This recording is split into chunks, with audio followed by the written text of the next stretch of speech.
tardes, día jueves 5 de diciembre. Estamos comenzando por los opuestos. Le habla Bárbara Briceño. Hoy tenemos un programa especial porque estamos junto a Mario Desbordes. Por fin te hemos echado tanto, pero tanto de menos, Mario. Bienvenido de vuelta. Vine con la condición de que no estuviera Pancho Díaz, así que por eso estoy acá. Pero lo mandamos a volar, literalmente. Es broma. Pero estamos con otro por lo opuesto. Osvaldo Andrade, ¿cómo estás? No, más bien, muchas gracias. También lo echamos de menos. Qué bueno. También ya panelista de la casa. Que bueno, lo echen de menos. ¿Cómo están? En alguna parte bien. Que lo echen de menos. Así es. Más que en la casa probablemente. Sí. Lo dijeron ustedes. Bueno, no sé si tienen la impresión, pero es que me gustaría aprovechar de partir con esto porque es lo que yo he podido recoger con mis últimas conversaciones con diputados, senadores. ¿Tienen la sensación, aunque sea una pequeña percepción, de que se comienza a ver una luz al final del túnel? Ahí desde lejos, ya no digamos que estamos. Yo creo que el acuerdo al que llegó los partidos respecto al proceso constitucional, yo creo que con todas las opiniones que esto genera, ¿no? Evidentemente, el plan que se anunció de medidas sociales, que uno podrá opinar que es exiguo, que debiera ser más, pero ya hay algo en la mesa. Yo creo que genera un mejor ambiente para empezar a discutir sobre la base de cuestiones concretas y no solamente de expectativas. Uno respecto a estas cosas podrá tener opinión y podrá uno decir que es mucho, que es poco. Y el aterrizaje de la situación en la que estamos, que ha hecho la autoridad económica extragobierno, particularmente el Banco Central a través del presidente, de su presidente, creo que también sitúa el rango de la preocupación en la necesidad de empezar a encontrar soluciones y no seguir en el diagnóstico. Les pone presión, de todas maneras. Yo creo que es una sana presión. ¿Sí? Mario. Ahora hace poco rato atrás, un par de horas atrás, estábamos en reunión con el presidente de la República, con el ministro de Interior, hablando justamente de este acuerdo constitucional que está tan vigente como el día 1, que está avanzando, en el que hemos tenido conversaciones para ver si se le agregan cosas, si se mejora o no, pero del que no hay duda que está completamente vigente. Nadie va a salir con no me acuerdo del acuerdo. No. Además de eso, obviamente, los anuncios del Ejecutivo, 5.500 millones de dólares, por ejemplo, para ir en auxilio de las pymes, del empleo. También el pilar básico solidario que se aprobó esta semana, el aumento de las pensiones del pilar básico solidario. Aquí estoy con un ex ministro del Trabajo, tengo que ser preciso. También debería haber acuerdo el lunes en ahí corrígeme Osvaldo, es el salario mínimo garantizado o ingreso mínimo garantizado. Yo no me acuerdo cuál de los dos. Pero el ingreso mínimo garantizado. Que estaría quedando en 301.000 pesos líquido. Así es. Líquido, que eso también es un aporte estatal importante en recursos. Lo mismo pasa con una serie de otros proyectos que han avanzado harto y que espero traigan buenas noticias. Y yo también espero que la próxima semana, desde Chile Vamos, con el gobierno y empezar a trabajar con la oposición en las dos reformas que creo que son las más gruesas, las más de fondo, que es la previsional y la de salud. Si logramos avanzar en ambas y tener un acuerdo transversal, le vamos a llevar además buenas noticias a la ciudadanía por partida doble, porque insisto, pensiones y salud, que son las encuestas indican las dos demandas más urgentes para la ciudadanía. Bueno, está justamente estos dos proyectos que han ido avanzando, no han estado exentos de algunas polémicas, algunos roces en la Cámara de Diputados cuando le trataban de ingresar indicaciones inconstitucionales. Sí. En el caso del ingreso mínimo, en el caso también de las pensiones básicas solidarias, para que se aumentara al 50% ahora ya, y no con gradualidad como propuso el gobierno, pero finalmente sortearon esa barrera y avanzaron igual. Sí, yo creo que todos quisiéramos que fuera más la cantidad de recursos para ambos proyectos, pero hay que tener presente que esto va además con un esfuerzo en pensiones, con un esfuerzo en apoyo a las pymes. Va a haber que hacer una reconstrucción que va a costar varios cientos o miles de millones de dólares y por lo tanto también hay que cuidar la billetera fiscal. Le hemos planteado al presidente que abramos la billetera solo en 2 o 3 casos específicos. Entendemos la necesidad de cuidar y tener controlado el déficit que ha aumentado, 9 millones de dólares anuales probablemente vamos a llegar de déficit. Eso hace también necesario aumentar los ingresos fiscales. Es una conversación que está pendiente ahí con el Ministerio de Hacienda, porque en el acuerdo que suscribieron los parlamentarios con el ministro de Hacienda, el ministro Briones quedó con un listado de exenciones en la mano que hay que revisar. Han dicho que en marzo. en marzo. Ojalá pudiéramos tener eso antes, porque eso permite proyectar de manera más certera no solo cuáles son las extensiones que terminan, sino cuáles van a ser los ingresos por consecuencia lógica, y además, entonces, hasta cuánto se puede avanzar en las reformas sociales. Una de las críticas que, por lo menos yo le he planteado a la gestión del gobierno en esta crisis es que no se veía una hoja de ruta, no había una perspectiva, un camino hacia dónde íbamos. Más bien lo que había era una cuestión reactiva, día a día. De hecho, el presidente hablaba casi todos los días y cada vez que hablaba de cosas distintas. No me quiero pronunciar respecto al contenido mismo. Porque, pero por forma. Pero claramente no se veía una conducción del proceso. Aquí estamos y vamos hacia allá.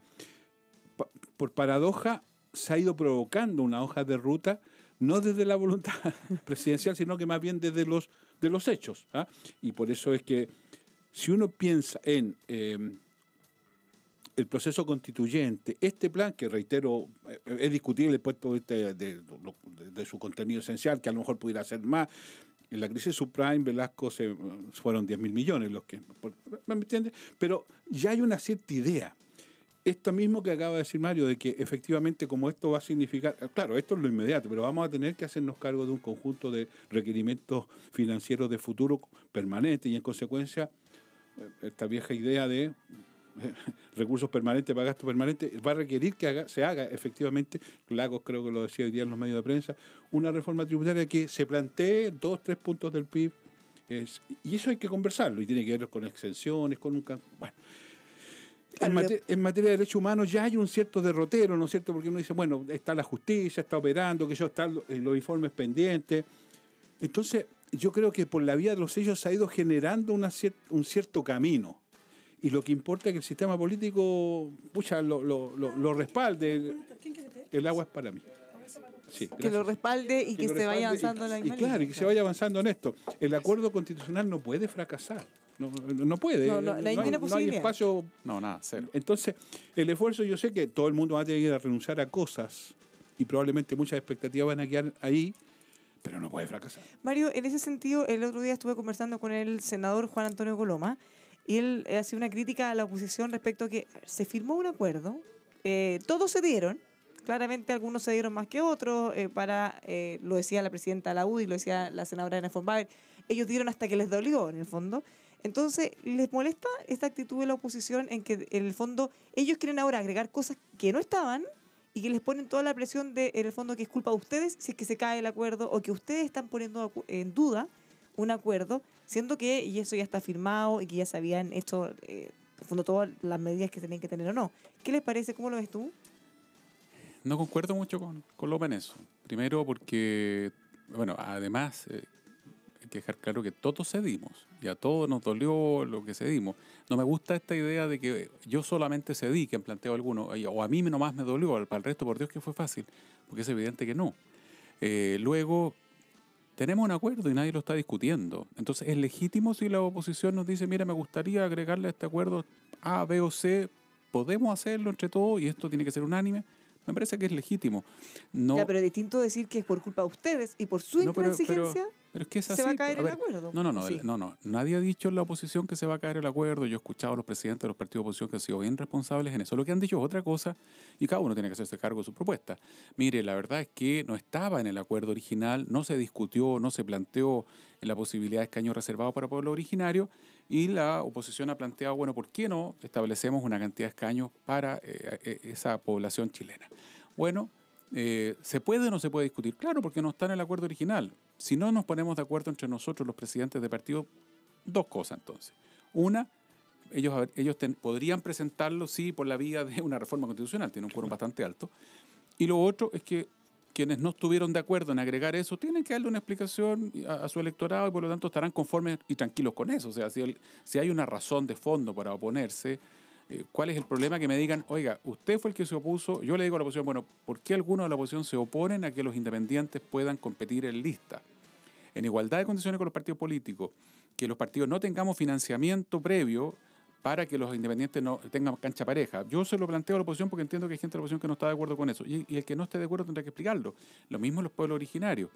el que no está de acuerdo en establecer cuotas, escaños garantizados para los pueblos originarios, tiene que explicar por qué no, y eso es legítimo y es parte del ejercicio democrático. ¿Cuál es la postura de RN en eso? Nosotros propusimos una fórmula de escaños garantizados pero que era distinta a la de la oposición.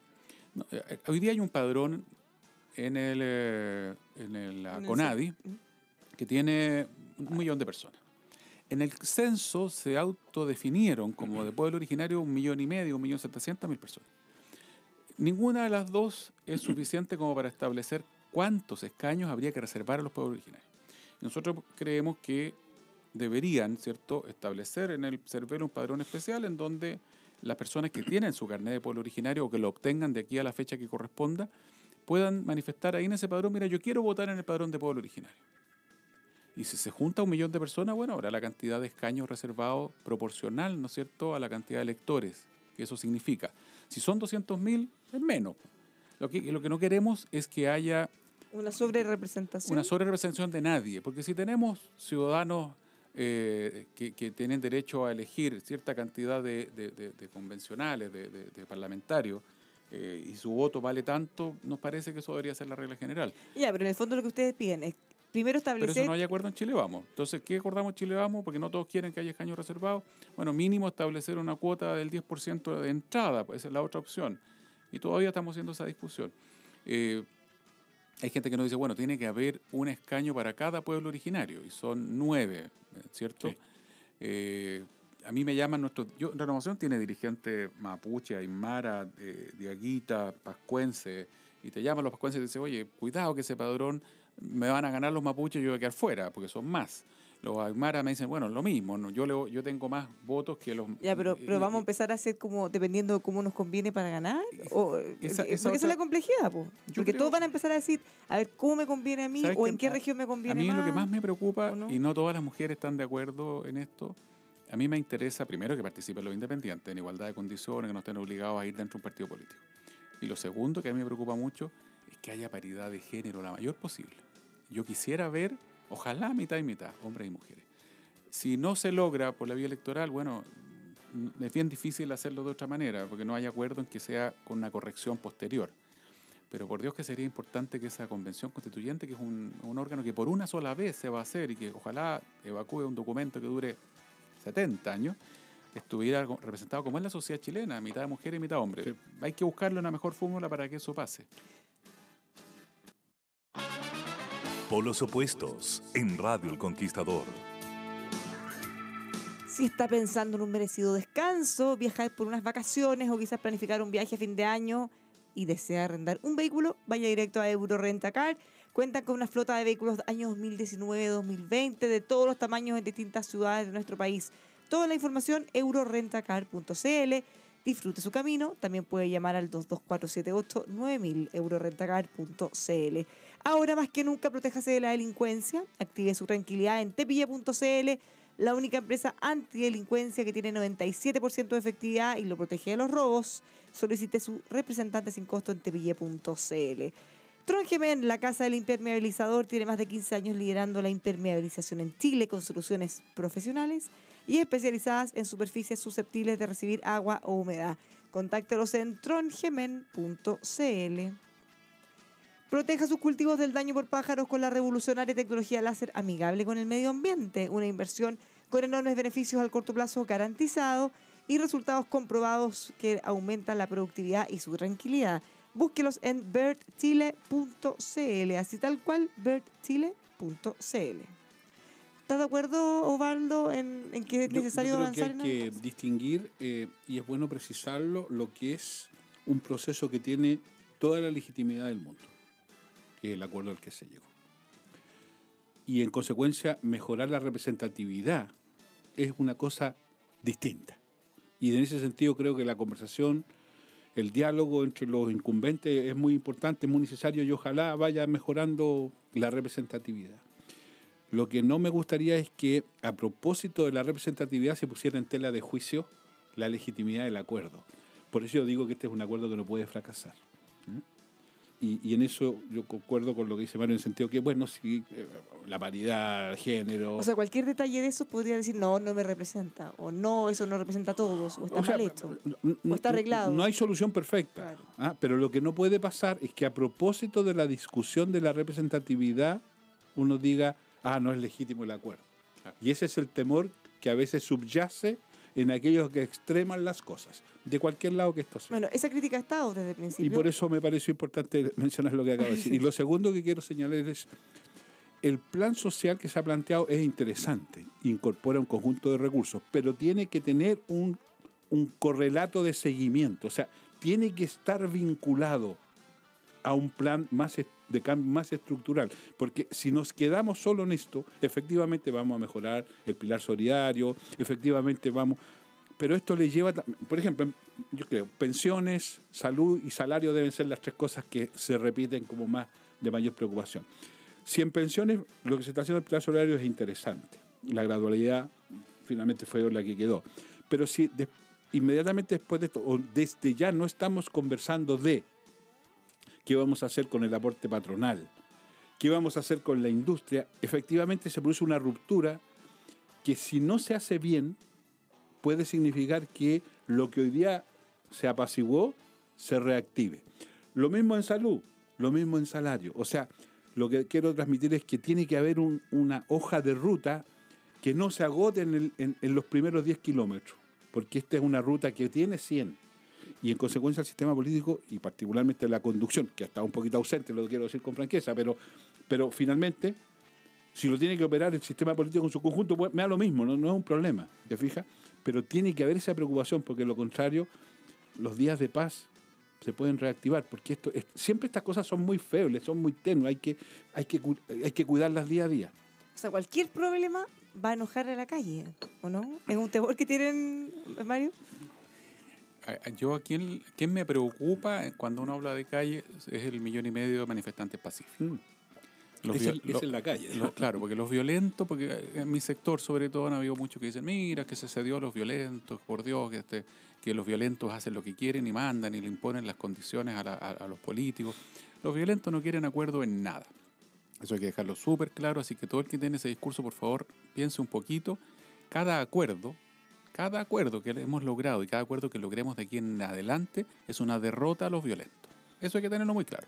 Luego, enojar la calle, en mi opinión, significa que aparezca otra vez 2 millones de personas y se nos instalen en las calles a nivel nacional, porque hubo 1.200.000 en Santiago, más los cientos de miles en regiones, y más puede ser, y nos digan, ¿sabe qué?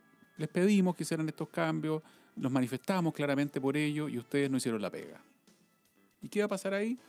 Que de manera muy pacífica, una situación como esa pone siempre en riesgo al gobierno que sea, el país que sea, digamos, en Alemania, en Francia, es muy difícil. Entonces, y el presidente está muy consciente de eso, el presidente tiene la disyuntiva que enfrenta un jefe de Estado y es muy difícil, y le está pasando en este minuto a Macron, que está pasando apreturas y complicaciones muy grandes. Están las encuestas cayendo, que es de, ¿abro la billetera fiscal? ¿Y cuánto? Y doy en el gusto, por lo tanto, a la calle, o la cuido y con eso me afecto yo políticamente, pero le entrego el país ordenado al gobierno que venga. Hay que buscar un punto medio, y el presidente lo tiene claro, y yo quiero apoyar la gestión que él ha hecho, porque no es fácil. O sea, lo más fácil para el presidente de la República es decir, mire, voy a soltar los 20.000 millones, no sé cuántos son los millones de dólares, 24. Los de los fondos soberanos, sí. 24.000 millones de dólares de fondos soberanos. Me los gasto al tiro. Y la calle feliz durante 3 años, pero el gobierno que viene se quedó sin el chanchito, ¿no es cierto? ¿Hay que gastar algo de los fondos soberanos? Sí, porque uno ahorra para cuando tiene crisis. ¿Y si esto no es una crisis, qué? Claro, pero yo quiero reivindicar esto. Nosotros en Renovación le hemos pedido al gobierno que sea que estamos de acuerdo con que sea responsable, pero le hemos pedido que sí se haga algún gasto en esos puntos. 1, pensiones. 2, salud. Y la verdad es que el gasto en salud viene sobre todo por la solidaridad entre los ciudadanos, porque lo que estamos planteando es el plan universal, sí, claro. ¿No es cierto? Y en salario mínimo. A los 301.000 a mí me parece que es una cifra importante que hay que valorar y me parece que ya se llegó a un buen punto. Todos quisiéramos que fuera más. Ahora, me hace ruido una sola cosa. Yo entiendo la postura del Ejecutivo de que estos 301.000 son para el trabajador, no para la empresa, y por lo tanto también los van a percibir trabajadores de empresas grandes. A mí me gustaría que hubiera una paginita en el Ministerio del Trabajo donde esté claro qué empresas, qué trabajadores, pero que trabajan dónde, percibieron este beneficio, para que también la gente pueda decirle, juzgar ahí qué empresa grande no está haciendo el esfuerzo. Yo creo que no vamos a encontrar con sorpresa, la mayoría lo está haciendo y paga más que eso. O sea, podría ser un incentivo derivado de otra cosa. A mí me parece bien. Fíjate que vergüenza una empresa súper grande que esté recibiendo los trabajadores el subsidio porque no les pagan ni el mínimo. Ya sea vía directa o vía subcontratos. Sí, exacto. Lo que pasa es que en esto hay un problema. Bueno, yo tengo una opinión. No tengo una buena opinión de esa medida. ¿Del ingreso mínimo o que sea solo para todos? Con subsidio fiscal. Pero pensando en todas o solo las pymes y las grandes. Es que ¿sabe lo que pasa? Mire, el empleo asalariado, o sea, el empleo al que le importa este tema del ingreso mínimo, el que cotiza en el seguro de cesantía, el 60%, casi el 70% de su empleo son de las medianas y grandes empresas. Las pymes de ese empleo dan el 7%. El 7%. Y aunque a usted le parezca raro lo que le voy a decir, no son las pymes las que pagan el mínimo. No. El mínimo hoy día esencialmente se concentra en la subcontratación y en el retail, que no son empresas chicas. Entonces, cuando hablamos de un subsidio... Ahora, el retail, una pequeña cosa, el retail muchas veces se contrata por el sueldo mínimo, pero se paga en el fondo mucho más a partir de las ventas. Perfecto, como usted quiera. Ya, pero en ese caso no calificarían... Por venta. Claro, pero no calificarían para el ingreso mínimo. ¿Y cuántas subcontrataciones hay en el retail? Y ahí no es por venta, pues. Cuidado.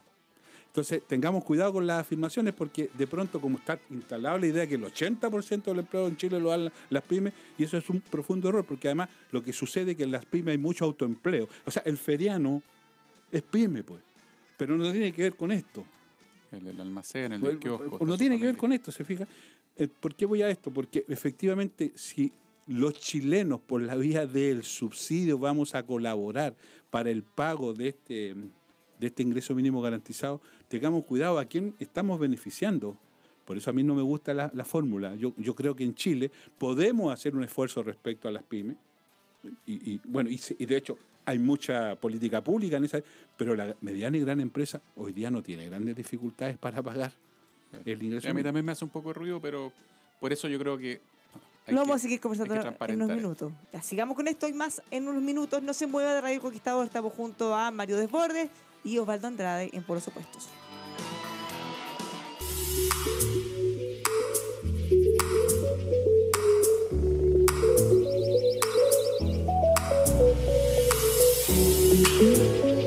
Siga con nosotros.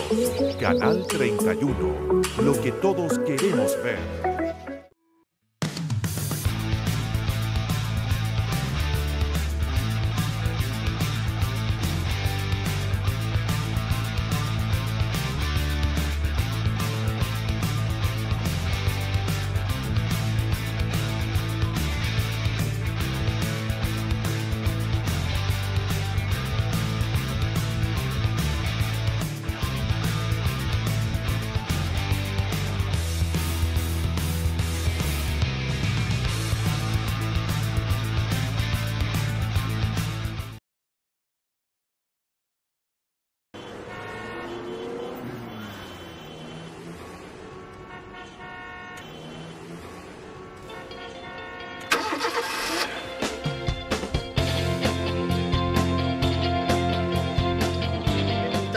Con calidad y estilo. Busqué en muchos lados y Dunamis es el mejor rentacar. No solo los mejores autos, sino que el 25% más económico que la competencia. Soy Francisco Kaminsky y uso Dunamis Rentacar.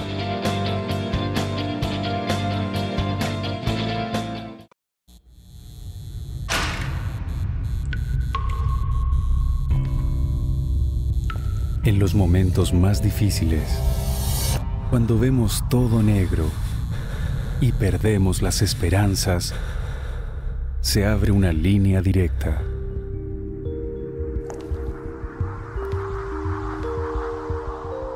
Llámanos.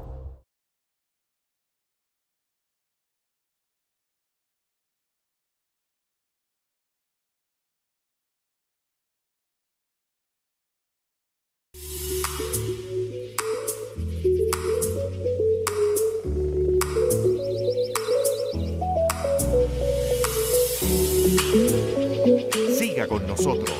Canal 31, lo que todos queremos ver. Ya estamos de vuelta en Polos Opuestos. En este día jueves 5 de diciembre le habla Bárbara Briceño junto a Mario Desbordes y Osvaldo Andrade. Antes de la pausa estábamos hablando de algunas iniciativas como el ingreso mínimo garantizado, pero me gustaría preguntarle su opinión por un proyecto que se aprobó ayer en la Cámara, que es el de la ley antisaqueos y antidesmanes, antibarricadas. ¿Qué les parece? A mí me parece bien. Yo creo que cuando uno habla de estas cosas tiene que hablar del paquetito completo, ¿no? Yo entiendo que algunos enfatizan más, probablemente la gente más de derecha enfatiza más las medidas de seguridad, la gente más de izquierda enfatizará las medidas más de corte de reivindicación social, y es razonable porque es parte de su veto histórico. Pero cuando uno está en un brete de esta naturaleza en que o se hace una cosa completa o puede que no resulte, y por eso mi crítica del gota a gota, es que efectivamente junto con lo que acabamos de estar conversando hay que tomar medidas, porque yo quiero ser más enfático en esto. El primer perjudicado por la violencia, los saqueos y todo esto es el movimiento social. La primera víctima del movimiento social es el producto de estos vándalos. O sea, a los primeros que perjudican los vándalos es al movimiento social pacífico. Porque se le achaca toda la violencia. Pero por supuesto, porque se deslegitima. Porque uno dice, marcha, de nuevo va a quedar la escoba, van a saquear todo. Entonces la gente dice, yo estoy súper de acuerdo con todo lo que piden, pero... Ya no destruyan más. Entonces, al final se termina confundiendo. Y por esa razón es que yo creo que medidas de esta naturaleza, uno podrá discutir si es mucho para allá, si es mucho para acá, puede ser, ¿no? Pero el concepto que hay detrás es que efectivamente hay que proteger la movilización social pacífica. Mario. Lo que se hizo, lo que se votó en la Comisión de Seguridad Ciudadana y se aprobó ayer en la Cámara es actualizar nuestra legislación a los estándares de la legislación española, por ejemplo, que se modernizó después del episodio de los indignados, que fue bastante violento también. Claro. Ahí lo que hicieron fue modernizar su normativa en materia de saqueos, de barricadas, etcétera. Y por lo tanto lo estamos llevando a ese estándar, ¿eh? No es que nosotros estemos inventando la rueda. Claro. Ahora, lo primero, ¿existe normativa adecuada en Chile? No había. 2, escuchamos lo que nos pidió la Defensoría Penal y lo que nos pidió el Ministerio Público. Hicimos un buen equilibrio escuchando a ambas instituciones. 3, que es súper importante, no se criminaliza la protesta ni la movilización pacífica. Él encabeza la norma nueva, el que con violencia, dice. Si una persona, a mí no me gusta tampoco la idea, pero si una persona decide detener el tránsito de una calle haciendo un sitting, se sienta, ¿cierto? Como lo hacía en las movilizaciones pacíficas, eso no entra dentro de esta norma. ¿Y el que baila pasa? Es que ahí hay una coerción distinta y claramente el que no baila siente que o le aforran o no lo van a agredir. Ahí podría haber delito de secuestro. Sí, te están obligando a parar a pagar una fianza. Además te están impidiendo el libre desplazamiento. Claro, ahí hay una amenaza de violencia. ¿Y qué les parece las críticas del Frente Amplio y Partido Comunista cuando dicen que impedir esto se criminaliza la violencia o incluso las se tomas? criminaliza la movilización. Primero, y las tomas también hablan. Hacerle presente al sector del Frente Amplio que se queja de esto, que esto se aprobó en general por 127 votos. Sí, bien masivo. O sea, y habíamos presentes 140, 143 diputados, porque había algunos con licencia médica, etc. Entonces, fue muy transversal, desde sectores del Frente Amplio hasta la UDI, ¿ya? Yo hay una parte que me abstuve porque creo que hay una norma que quedó demasiado elevada a la pena. Tampoco me gusta. Yo trabajé en gendarmería, en reinserción laboral, y para mí uno tiene que hacer el equilibrio entre aumentar la pena y el efecto que eso tiene metiendo gente primeriza a la cárcel. Hay que tener cuidado con eso. Hay una norma que dice que se aplicará siempre el máximo de la pena, que es 5 años y un día, en el caso que ahí se señala. Siempre significa que, si no es estricto, que el tribunal no puede ponderar atenuantes, como por ejemplo el reprochable conducta anterior, que la persona no haya cometido delito anterior. Y a mí esa parte no me gustó. Pero la norma quedó bastante buena, quedó bastante maciza. ¿Y eso se podrá corregir en el Senado probablemente? Yo espero que se corrija en el Senado. Yo creo que efectivamente hubo un par de artículos que quedaron con sanción inmediata, que no se confundan los auditores. Yo no estoy diciendo que no haya que subir la sanción, Pero esto tiene que... No puede pasar dos cosas. Que legislando en caliente cometamos errores que le salen caro al país, porque si yo meto un primerizo a la cárcel que no tiene vínculo con el delito, se va adentro a producir un efecto que es el contagio criminógeno, la escuela del delito, ¿no es cierto? Y esa persona va a salir delincuente, no siéndolo en el momento de entrar. Pero lo segundo, que es más importante, no puede ser que por este cambio legal terminemos con que es más grave una barricada, ¿cierto?, que un homicidio. Hay que tener mucho cuidado, uno tiene que hacer los equilibrios adecuados. Y en un par de normas quedó muy elevado y eso se va a discutir. Pero la norma está bien hecha, está bien pensada. Yo felicito al diputado Gonzalo Fuenzalida de Renovación Nacional, Matías Walker, Silver también de la Democracia Cristiana, que presentaron esta iniciativa. El gobierno incluso se echó para atrás con la propia, y respondiendo a la petición de los parlamentarios, y aprobó y acompañó la que era una propuesta parlamentaria.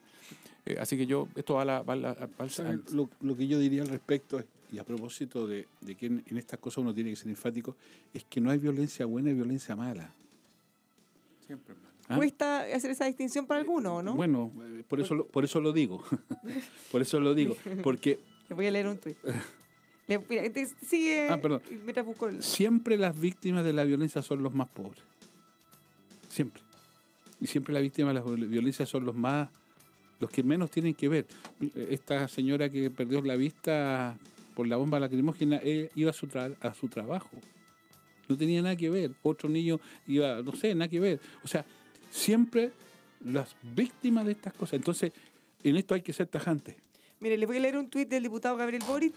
Él hizo un hilo porque les llegaron muchas críticas después de la aprobación de este proyecto. Entonces, él está explicando todo lo que se aprobó y voy a uno de los tuits de esa cadena. Y además, en votación particular, rechazamos artículo que penaliza barricadas, entre paréntesis, que se aprobó con votos transversales. Las barricadas en el contexto de la lucha social nos parecen legítimas expresiones de resistencia, y aunque para algunos sea impopular defenderlo, lo haremos. ¿Qué le parece esa afirmación? Ahí se equivoca Gabriel Boric, porque yo puedo producir el mismo efecto que una barricada de manera pacífica. Y obviamente no hacerlo de manera permanente. Y lo más importante, cuando uno prende la llamita de la violencia, que es la barricada, hacer una barricada es incendiar, la norma lo dice, usar elementos, incendiar elementos uno prende ese fosforito y no saben qué termina. Por lo tanto, tiene que siempre, tal como dice Osvaldo Andrade, condenar la violencia toda, pequeñita, grande, mediana, porque violencia es violencia. No. En El Conquistador estamos escuchando Polos Opuestos. Ahí habían cuántas. Y mire toda la connotación. En Bosca apostamos por la fabricación nacional y es por eso que contamos con una distinguida selección de productos diseñados con calidad de exportación. Potenciamos alianzas e innovación para un Chile más cálido. Encuéntrenos en tiendas Bosca a nivel nacional, bosca.cl, y en distribuidores Bosca. Momentos de calidez que inspiran. ¿Sabía que invertir con Banco Falabella es muy fácil? Ingrese a bancofalabella.cl, contrate su depósito a plazo, el que usted desee, y listo, así de fácil. Junto a Banco Falabella hablamos mirándote a los ojos. Texpro, líderes son los principales rubros productores del país. Si usted quiere purificar el agua de su industria, hágalo con texpro.cl. Tienen certificación ISO 9001, están asociados al CITUC, tienen productos con registro sanitario ISP y todo el equipamiento profesional que usted necesita. Texpro.cl, llámelos al 22389.000, 384-9000.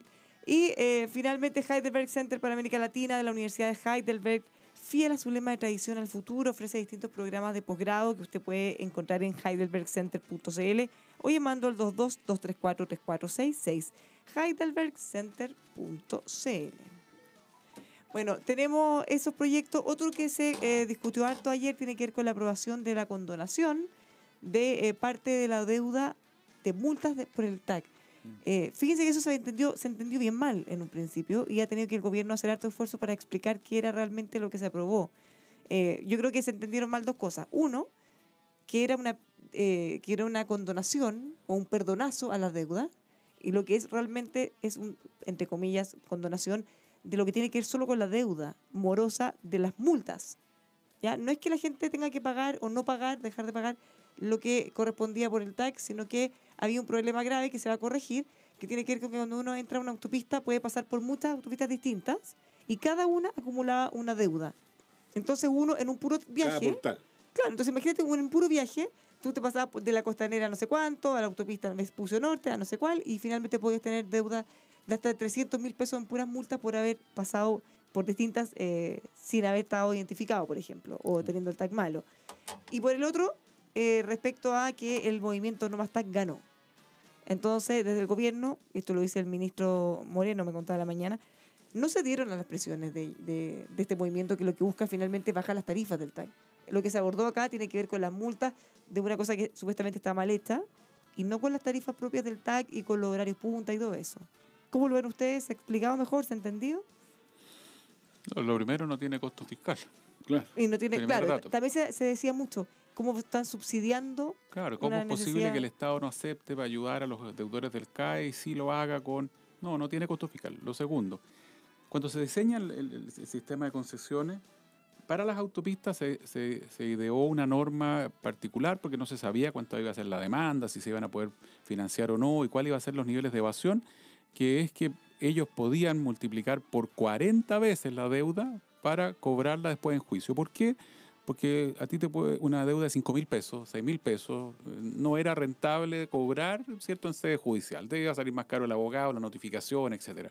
Y por lo tanto se les dio una garantía a ellos especial que no tiene nadie, que era de multiplicar 40 veces la deuda. Ese es un primer dato que hace que muchas de las deudas estén abultadas por el efecto de esta norma. Luego... o sea, imagínate si una persona pasó por varias autopistas, tiene una multa de 300.000 y eso se va multiplicando. Claro. Llega a millones de pesos. Claro. Llega a millones de pesos. Y por cada portal. Claro. Entonces, lo que se hizo ayer es un acuerdo en eso, son las autopistas. Ahora, un detallito no menor. Pues, aquí, el que crea que las autopistas van a sufrir con esto, lo que va a pasar es que mucha gente va a ir a pagar su deuda, que estaba incobrable para la autopista, y por lo tanto la autopista, en vez de perder plata, van a ganar. Ya, pero eso va no porque eso es beneficio municipal. Las multas... No, pero van a cobrar la deuda de TAC. Esto hay que hacerlo... Claro. O sea, se benefician los municipios por un lado porque se va a pagar un 20% de la multa en vez del 100%, y eso va a los municipios. Bueno, y pero hay que pagar la deuda del TAC también, claro. Van a recuperar no puedes pagar solo la multa y no pagar la deuda. Todo. De hecho, otra cosa buena es que si tú quedas como limpio, entre comillas, puedes pagar el permiso de circulación. Y ahí volver a estar como legal. Ahora, es bien impopular lo que voy a decir, pero... Dele nomás. Para eso estamos. Sí. Dilo nomás. Pero convengamos que no son los más pobres los que usan autos. No, por eso eran las críticas. Entonces, está bien, habrá que hacer un esfuerzo, pero yo claramente las prioridades son otras. Y si no tiene costo fiscal, me parece bien, digamos. Sí. Pero la pretensión del movimiento No Más Tag es que tiene costo fiscal. La pretensión de ellos. Sí, pues. Y yo en eso sería bien riguroso porque todo lo que uno opere en materia de TAG, evidente, reconociendo que hay situaciones de gente que trabaja, todo lo que tú quieras, en Chile se pueden hacer esas distinciones, finalmente a quienes más afecta son a los que usamos más auto, más veces en el día. Que en general normalmente son... Y está medido, esto no son una afirmación desde la intuición, son las personas que tienen mejores condiciones económicas. Entonces, cuidado con estas medidas que a veces son regresivas desde ese punto de vista. Un dato que tampoco es muy popular decirlo. Antes de las autopistas teníamos calles horribles. El tener autopistas a los estándares que tiene Chile hoy día tiene un costo también. Efectivamente hay que preocuparse de lo que se prometió originalmente y después se eliminó, porque no es una obligación. Volver atrás en eso, tiene que haber una alternativa. Tiene que haber una calle de servicio lenta, aunque sea, pero que te permita la caletera, que eso no continuó como criterio. Pero, o sea, que uno pueda elegir ir por un lugar, aunque te demores más, pero que no pague. Claro, y por lo tanto, hacer presentes sobre las autopistas deberían tener un buen estándar de calzada, de medidas de seguridad, de ambulancia, de servicios que están dentro del costo de la autopista, y por lo tanto... hay que reconocer también que fue un tremendo avance. Cuando dice el presidente Lago nos dejó lo escuchaba el otro día la gente de Magda, por favor, el presidente Lago prometió doble calzada de La Serena y Puerto Montt, por Dios que nos cambió la vida, y también las autopistas urbanas. Entonces miremos el vaso también medio lleno, no creamos que estas cosas son gratis, porque cuando el Estado dejó de hacer la autopista Costanera Norte, por ejemplo, no gastó el Estado en ella, esos dineros se usan en otra obra que era más importante, más prioritaria para el Ejecutivo. O sea, tenemos una construcción de carreteras de buena calidad y al mismo tiempo sin recursos fiscales. Ahora, Lo que sí me parece destacable, que se está olvidando, es que se acordó con el ejecutivo de las concesionarias el que no se va a... Se eliminó el reajuste del 3% automático que había en los sobre el IPC. Que era una locura. Eso sí que era una locura. Un dato sí. Yo hago un llamado a... Alfredo Moreno es un gran ministro y va a hacer una gran gestión también. Yo creo que tenemos que pensar las autopistas urbanas metropolitanas en los estándares que se le están dando a Vespucio Oriente. Porque a mí me duele como usuario de las otras y yo viviendo en una comuna, Colina, mi familia en Maipú, existe un estándar para la autopista Vespucio al otro sector. Absolutamente. Que parte de hecho, unas van por abajo y otras por arriba. Y parte por dos las comunas y la gente que vive en Pudahuel Sur tiene que atravesar ahí por Teniente Cruz un solo paso, un taco enorme. No tienen todos los elementos estos paisajísticos que se van a hacer en Vespucio Oriente, que está bien, yo creo que ese es el estándar. Eso es lo que hay que imitar. Eso debería tener todo y no solo una comuna más. Va a ser un poco triste que los sectores populares se encuentren con autopistas que no... Que no tenga ese mismo nivel. En La Pintana, Osvaldo, les pasaron la autopista a 10 metros de las casas. Así es. A 10 metros de las casas. Les tengo una mala noticia. Se nos pasó el programa. Hola. No, pero la buena noticia, nos vemos mañana. Muy bien. Así es. Ya, pues los dejamos invitados entonces. Mario Desbordes, muchas gracias por venir. Qué bueno que volviste. Osvaldo Andrade también, muchas gracias. Lo dejamos invitados a que nos acompañe mañana, como siempre, a las 5 de la tarde. Con toda tranquilidad porque mañana no viene Pancho Vidal. No viene Vidal. Sí. Buenas noticias para los auditores. Chao.